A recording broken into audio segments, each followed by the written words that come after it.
Hey people, and so we are back again with these little rabbits. You know, this little guy, you meet him? He's my sweetheart. And I'm carrying one too. It's a girl. yeah, I'm and carrying one too. It's a boy.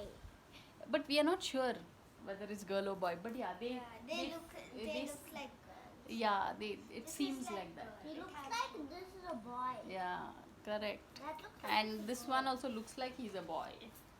So it's just it just feels so special, you know. It's a Sunday morning and I'm all like, I get up in the morning and I clean up the cage and feed them something, and it'll just you know.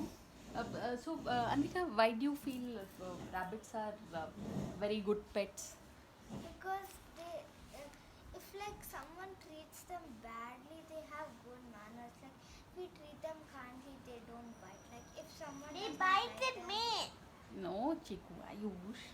Yeah, no, they are babies, right? They are 1 month old, and so And they are really cute and adorable, and they become chubby every day. yeah, seriously. Okay, so yeah, so I think I'll catch you all in my next video because this video is clearly going nowhere.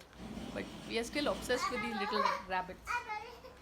So on that note, thanks.